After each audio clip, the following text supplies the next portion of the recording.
between the pipes.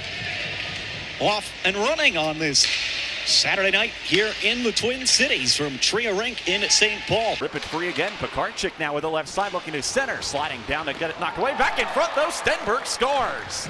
A quick start for the Blues. 2 straight shifts in the O-zone almost continuously, and Stenberg from the doorstep gives the Blues the 1-0 jump just a minute and 18 seconds in, set up by Pekarczyk.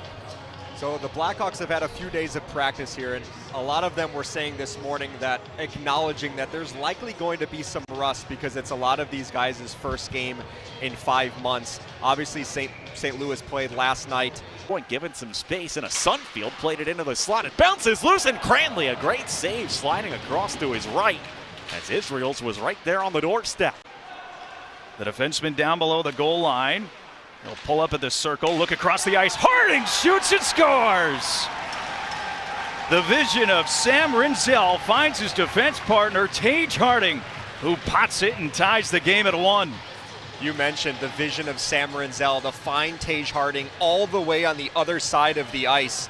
And Tage Harding had time to corral this puck and then fire it dead center. That's how far out of position St. Louis goaltender was, and Chicago is finally on the board. It just felt like this was coming for about 5 or 10 minutes as the Hawks have just, with each shift, as you mentioned, in the offensive zone as well. There was a shift earlier in the period where you noticed that, a shot from the far boards goes in.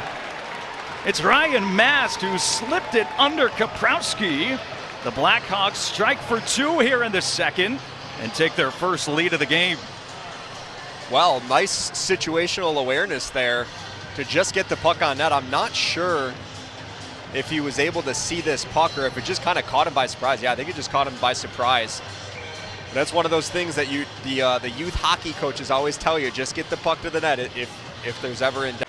Back into the zone, it's Dorian. He'll pull up, field the right circle, and a good stop made, and they score. Bereznoy's rebound went off something in the low slot and ricochets into the open cage. It's a 2-2 game with just under 8 minutes to go. I think this is going to be Anthony Kehrer's goal, Dana. It was a situation where, guess who? Dylan Peterson was driving the center lane after, or rather, that was Stang who was driving the center lane to the edge of the blue paint, and Kehrer's the one who moved up to the circle to fire it. I think it just went off a Hawk defender. Stang certainly didn't react like he got it, so.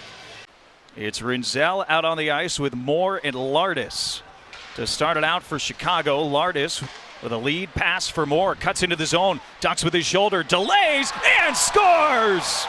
Oliver Moore says good night, and Chicago wins it 3-2 in overtime. Oliver Moore, one of the things that he had talked about this summer was wanting to add a finish to his game. We just saw it. He's had multiple opportunities in this game to finish, and he's finally able to capitalize, uses his speed to go around Juracek, and puts it far side, and Chicago is going to go home with a 3-2 victory over St. Louis.